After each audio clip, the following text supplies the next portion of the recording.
ఒకసారి దయాకర్ గారిని అడుగుతాను. దయాకర్ గారు నమస్తే. దయాకర్ గారు, ముందు మీకు కంగ్రాచులేషన్స్.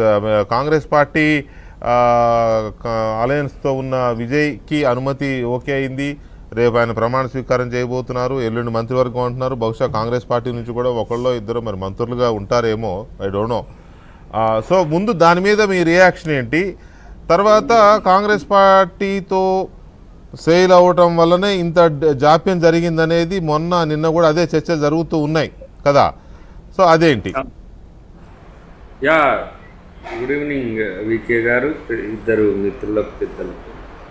ఇప్పుడు ప్రధానంగా ఇది ఊహించిందే, విజయ్కి అవకాశం ఇస్తారు అనేది ఊహించిందే, కానీ కొంతకాలం పట్టింది అంతే. దాంట్లో గవర్నర్ గారి వ్యవస్థ మీద మసకబారేటట్టుగా చేసుకున్నట్టుగా కనిపించింది నాకు. అది తప్పదని తెలుసు, కానీ దాన్ని కొంచెం ఏదో పొలిటికల్ మెలో డ్రామాను కలిపే ప్రయత్నం చేసినా కూడా చివరికంట అది ఏమంటారు, పీపుల్స్ డిమాండో లేకపోతే కాన్స్టిట్యూషనల్ డిమాండో ఏదో ఒకటి దానికి ఒప్పుకోవడం సంతోషం.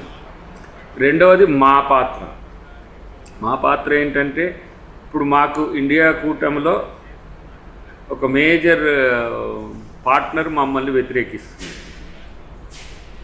సెకండ్ ఏమైంది, అంతకంటే ముందు ఇండియా కూటమిలో ఇంకో పార్ట్నర్ను మేము ఓడగొట్టుకున్నాం, ఎక్కడ, కేరళంలో. థర్డ్ ఏమైంది, ఏది ఇండియా కూటమిలో మరో ప్రధానమైన టీఎంసీ ఓడిపోయింది. కానీ ఇక్కడ ఎందుకు మేము విజయ్కి మద్దతు ఇచ్చినామనే దానికి ఒక అభిప్రాయం ఏంటి, మా పార్టీది ఏంటంటే, బీజేపీతో నేను వెళ్ళను అని కరాఖండిగా చెప్పిండు. అవసరమైతే నేను ముఖ్యమంత్రిగా కూడా కాకుండా నష్టం లేదుగా, నేను బీజేపీతో వెళ్ళను అన్న విజయ్ని సమర్థించాల్సిన ఒక ప్రత్యేక పరిస్థితుల్లోనే మేము వారికి మద్దతు చెప్పడం జరిగింది. మొదట్లో కమ్యూనిస్టులు ఇద్దరు కూడా, వీసీకే తిరుమావలవన్ గారు నేను మద్దతు చెప్పని, ఇది పొత్తు ధర్మం పాటించాల్సిన సందర్భం వస్తుంది. పోస్ట్ పోల్లో కూడా మేము కరాఖండిగా పొత్తుతోనే ఉంటామనే ప్రయత్నం చేసినప్పటికీ కూడా ఇక్కడ బెనిఫిట్ పొందబోతున్నది ప్రత్యర్థిగా ఉన్న ఎన్డీఏ కూటమిలో ఉన్న ఏఐడిఎంకే, లేదంటే బీజేపీ, లేదంటే రాష్ట్రపతి పాలనైనా గవర్నర్ పాలనైనా మళ్ళీ బీజేపీ ప్రభుత్వం ఉన్నట్టే. కాబట్టి ప్రజలిచ్చిన తీర్పును గౌరవించడానికి ఒక ప్రయత్నం చేసినాం. మా చిరకాల మిత్రుడు, లేదంటే సూత్రప్రాయంగా కాదు, సిద్ధాంతపరంగా కూడా చాలా లాంగ్ కరుణానిధి గారి నుంచి కూడా మాకు మద్దతు ఇచ్చినప్పుడు కూడా దాన్ని విభేదించాల్సిన పరిస్థితి వచ్చింది. సరే, రేపు ఎట్లా ఉంటుందో చూద్దాం. రేపటి రోజున ఇండియా కూటమితో వాళ్ళు కరాఖండిగా తెంచుకోవాలనే ఆలోచన ఉన్నారు. వారి కూతురు కూడా చాలా నిక్కచ్చిగానే చెప్పినప్పటికి కూడా ఇక్కడ తమిళనాడు విషయంలో డెఫినెట్గా విజయ్ గారికి మద్దతు ఇవ్వాల్సిన పరిస్థితి మాత్రం ప్రత్యేక పరిస్థితి. దాన్ని అర్థం చేసుకోవడంలో మరి డిఎంకే మిత్రులు మమ్మల్ని అపార్థం చేసుకుంటున్నట్టుగా నేను అనుకుంటున్నా. మరి అట్లా అనుకుంటే ఇప్పుడు నేరుగా మా ముఖ్యమంత్రి గారు విజయన్ గారి మీద నువ్వు వెళ్ళిపో అని చెప్పేసి సీరియస్ కామెంట్ చేసి, తర్వాత దాంట్లో ఘర్షణలో లెటర్లు రాసుకొని మమ్మల్ని కమ్యూనిస్ట్ పార్టీ, ఇక్కడ సిపిఎం పార్టీ మమ్మల్ని కూడా రేవంత్ రెడ్డి గారిని కానీ కాంగ్రెస్ పార్టీని కానీ దూషించే స్థాయికి వచ్చింది. కానీ అక్కడ రాజకీయ ప్రత్యర్థిత్వం ఉన్నది కాబట్టి డెఫినెట్గా ఆ రోజు అట్లా చేసినాం. మాకు విధానపరమైన అంశం వచ్చినప్పుడు ఎల్డీఎఫ్ యూడీఎఫ్లో మేము యూడీఎఫ్ను గెలిపించుకోవడానికి కాంగ్రెస్ పార్టీ ప్రయత్నం చేసింది. At the same time national ఇంట్రెస్ట్లో నాకు ఇప్పుడు ఒకటేమో అక్కడ ప్రభుత్వం నిలబడాలి, రెండవది ఇంత గట్టిగా వ్యతిరేకించే విజయ్ లాంటి నాయకుడు మేము మాతో కలిసి ఉండాలని కోరుకున్నందువల్లనే ఈ రెండింటి అది ఎలక్షన్ ముందే పొత్తు పెట్టుకుంటే అయిపోయేది కదా. మరి ఆయన అడిగినాడు ఎలక్షన్ ముందు కలిసి అప్పుడు కూడా చర్చలు జరిగినాయి. అప్పుడు మీకు ఆయన సరిపోలే,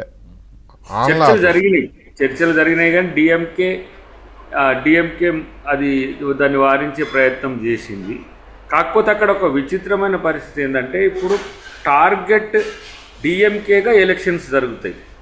మీన్స్ ఏఐడిఎంకే అయినా లేకపోతే విజయ్ అయినా, అప్పుడు మేము మాతో ఉన్న ఏదైతే డిఎంకేని మేము విభేదించి పొత్తుకు మేము విజయ్ వైపు రాలేని పరిస్థితి, ఎందుకంటే ఇండియా కూటమిలో ఉన్నారు కాబట్టి. ఇప్పుడు తను విజయ్ గెలిచినా కూడా తన మీద గెలిచిండు కాబట్టి స్టాలిన్ తనతో ఎవరికో విజయ్తో రాలేడు. ఈ పరిస్థితుల్లో మేము ఎటుంటే మంచిదని పార్టీ నిర్ణయం తీసుకొని విజయ్ వైపు వచ్చింది. అది అదైతే దాన్ని కాదనలేని సత్యమైనా కూడా పోస్ట్ పోల్ అలయన్స్లో ఆ రైట్ను వినియోగించుకునే ఇప్పుడు సర్కారీ కమిషన్ దానికి సంబంధించి పోస్ట్ పోల్ అలయన్స్ కూడా ప్రభుత్వ ఏర్పాటు కోసం సరైన మద్దతు ఇవ్వాల్సిన అవసరంలో మేము ఒకవేళ డిఎంకేనే ప్రభుత్వాన్ని ఏర్పాటు చేసే క్రమం వచ్చి మేము ఇతర పార్టీలు మేము మద్దతు చెప్తే ఇంకో పార్టీకి అధికారం వచ్చే అవకాశం ఉంటే మేము ఇంకో పార్టీకి ఎందుకు చెప్తాం? ఇప్పుడు ఈ 5 ఓట్లు ఈరోజు అది ఏదున్నా కూడా ఇప్పుడు ఏదున్నా కూడా కొన్ని దశాబ్దాలుగా కలిసి ఉన్న పొత్తులో ఉన్న పార్టీ అనుమతి లేకుండా లేదా పార్టీతో సంప్రదింపులు లేకుండా ఆ పార్టీని ఒప్పించకుండా మెప్పించకుండా సడన్గా వెళ్ళిపోయారు అనేది స్టాలిన్ వెన్నుపోటు అనే పదం వాడారు కదా. సో అలాంటి సందర్భం రావడం వల్ల కాంగ్రెస్ ఇవాళ ఆ రకంగా కొంత డ్యామేజ్ అయింది. ముఖ్యమంత్రి ప్రభుత్వ ఏర్పాటులో ఆయన హీరో అయితే హీరో విజయ్ సక్సెస్ అయితే మీరేమో ఒక చెడ్డ పేరుతో ఉంది కాంగ్రెస్ పార్టీ అనేది ఒకటి ఉన్నది. ఎట్టి పరిస్థితులలో విజయ్ ఒప్పుకునే పరిస్థితి లేదు, ఒప్పుకునే పరిస్థితి లేదు, లేని మాట నిజమేలే. కానీ కాకపోతే డిఎంకే అక్కడ డీప్గా హట్ అయింది. ఇదేంటి ఇంతకాలం ఉండి ఒక 30 సెకండ్సే చెప్తా. లాజిక్ ఏంటంటే 5 ఓట్లు చాలా క్రియాశీలకమైనవి. ఈ 5 ఓట్లు లేకపోతే ఒకటి ఎన్నిక అబాసు పాలవుతుంది, 2 ప్రత్యర్థికి హార్స్ ట్రేడింగ్ కూడా అవకాశం ఉంటుంది. ఎందుకు మీరు ఇట్లనే ఇప్పుడు మహారాష్ట్ర మాదిరిగా ఒక నెల రోజుల పాటు దీన్ని డ్రాగ్ చేస్తే ఇంకా ఆ శిబిరంలో ఉన్నోళ్ళు వీళ్ళు గుంజుడు, వీళ్ళ శిబిరంలో ఉన్నోళ్ళు వాళ్ళు గుంజుడు, ఇదొక పెద్ద తంతుగా మారి చివరికి తమిళనాడు రాజకీయాలనే ఇట్లాంటి దుష్టాంతాలు జరిగినాయని మళ్ళీ పబ్లిసిటీ అయ్యే అవకాశం అది ఉంటుందిలే. అది కూడా వాస్తవమే, అది వస్తుంది. అయితే దయాకర్ గారు మరి మనకి ఇంకొక 2-3 బ్రేకింగ్స్ వస్తున్నాయి తమిళనాడు నుంచి. ఆ బ్రేకింగ్స్ ఏంటి, ఏం జరగబోతోంది, నెక్స్ట్ రాజకీయం ఎలా ఉండబోతోంది అనేది కూడా చూద్దాము ఒక చిన్న బ్రేక్ తర్వాత. కిషోర్ గారు ప్లీజ్. అందుకనే